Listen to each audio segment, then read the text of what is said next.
All right, new business, IHSA membership 21-22 school year. What's that Well, about? one question was submitted on this, so if you read what I shared with you, the board, the IHSA Financial Ad Hoc Committee has put in kind of like a sliding pay scale. So historically, we have not paid to be a member of the IHSA.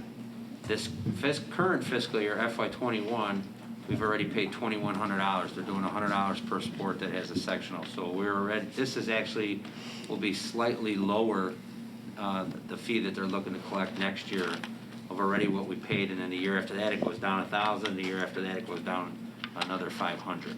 So that was I think I wanted to be clear that Right. historically, or at least in the most recent 10-year past, we'll say, I can't speak to long-term history with IHSA, but there's been no charge to member Correct. schools.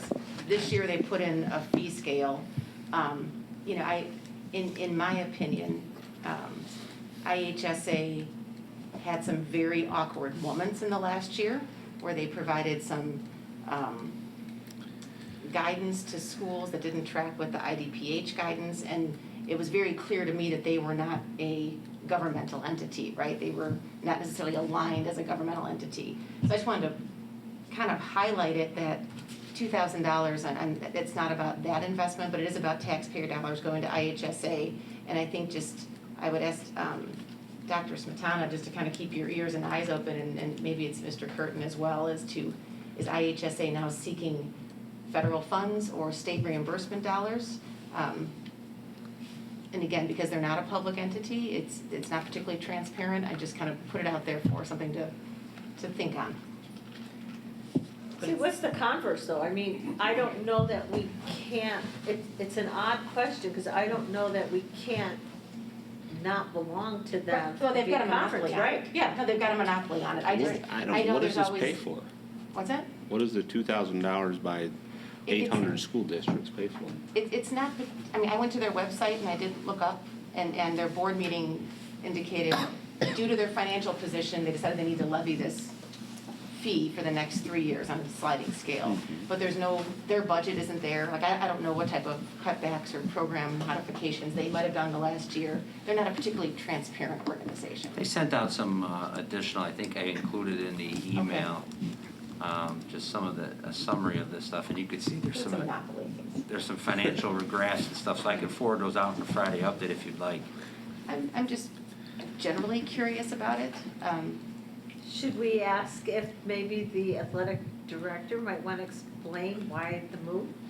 You know, I think they might lose some money because there's no state tournaments. Correct, so there was, Yeah, I mean, this is in not, all sports and levels. No, I understand that, but, you know, everyone is kind of managing within their budget, and they have a ready audience to say, oh, now we need $2,000 from you this year and next year.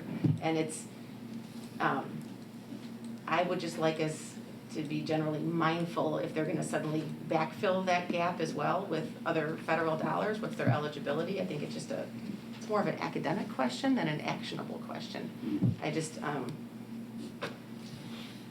we'll keep you posted Yeah. if we hear anything. That's I understand it. what you're asking. yeah. And I think to answer Bill's, or to piggyback on Bill's comment and Laura's question, historically, we did not pay to be a part of the membership. That is the only competitive membership for Right. state series. Right.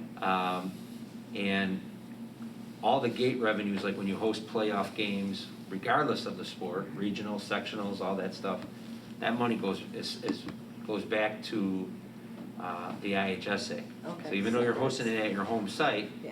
right, you identify before the match, hey, we need 3 security person, okay, here's what we pay security people for an IHSA event. The hosting site gets like 10% of the ticket sales, everything else goes back to, so when you Right. look at that lost revenue throughout the state of not having March Madness, of not having the football playoffs, of not having anything last spring, Yeah. nothing this fall. I mean, you only had sectionals this fall, but that's why they did the 100. They have no revenue stream coming in that usually they offset the cost with. So I understand what Ms. Aylis is saying, like it makes sense of why you're asking for this request, but we also want to make sure they don't end up getting $1 million or something And then they from keep the asking. state, and they keep getting their, right, because then it would be cash flush or over flush. I mean, it's an important organization. It keeps rules and regulations and tries to keep it fair and safe for all students, but it's something that's tacit. We don't even think about it until all of a sudden we got a request, Sure. you know? And so it's just funny that it came up, you know? We couldn't imagine having sports among high schools without them there. Well, to I make think sure that it's a sliding yeah. scale too, Yeah. is also a good thing.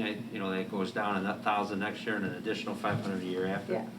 Just something to keep our eyes on, so that if they do end up getting some federal reimbursement, we would say, well, do you still need our 2,000, or is that being reduced? I think their enrollment That's all you're numbers are a asking. little Yeah, that's jammed it. up. They should have another category there, 3,000.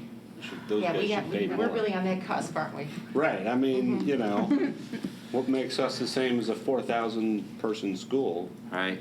I mean, that, you know, Well, some of these places too, like if they, for the basketball tournaments, for boys and girls, they have to be booked well in advance, and I'm doubtful they got any type of refund money Yeah. that they put down there, because everybody got screwed out of COVID, it seemed like, for big events. They didn't think about event cancellation insurance, and if there wasn't anything that would cover COVID. So I think that probably plays somewhat of a role too. I Googled it. It says 75% of their revenue comes from ticket prices. So they probably lost a boatload just in that. sure. Who would have ever thought you needed to have cancellation? Insurance. Insurance, for right? game basketball. Yeah, who would have And then thought those that? insurance guys don't pay. Yes, we don't pay. All right, so we needed, that's a motion, right? Yeah, I'll take care of that. The Board of Education Township High School District 208, Cook County, Illinois approves the IHSA membership for the 2021-2022 school year as presented in the April 27, 2021 Board Agenda Packet. Second. Thank you, Gina. Second by Mrs. Sierra, and that's a roll call vote? Ms. Ruska? Yes. Mr. Jacobs? Yes. Ms. Sierra? Yes. Ms. Towner? Yes. Ms. Salas? Yes. Mr. Durkin? Yes. Mr. Smith? Yes.